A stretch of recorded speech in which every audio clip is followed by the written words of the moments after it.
అందరికీ నమస్కారం.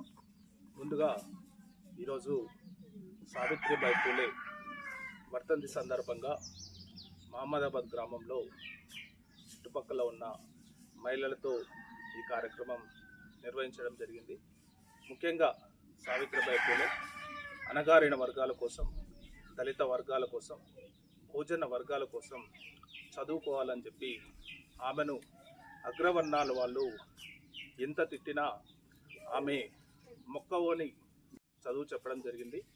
ఆమె భర్త జ్యోతిరావు పూలే ఆయన సహకారంతో సావిత్రిబాయి పూలే కొన్ని పాఠశాలలను భారతదేశంలో ప్రత్యేకంగా మహిళల కోసం ఆమె నడపడం జరిగింది.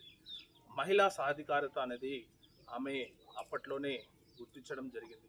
అంటే మహిళలు చదువుకోవడం సమాజానికి, నాగరికతకు ఎంతో ఉపయోగపడుతుందని చెప్పి ఏదైతే జ్యోతిరావు పూలే చెప్పిండో దానికి అనుగుణంగా ఆమె స్వయంగా పాఠశాలను నడిపి ఎంతోమందికి విద్యా బుద్ధులు నేర్పడం జరిగింది.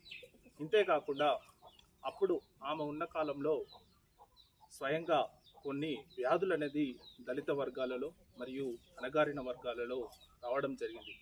ఆ వ్యాధుల నివారణ కోసం ఆమె వాడ ఊరు తిరిగి తగిన మెడిసిన్స్, తగిన వ్యాక్సిన్స్ ఇవ్వడం జరిగింది. సో ఈరోజు ఆమె వర్ధంతి, చనిపోయిన రోజు అంటే తీరని లోటు.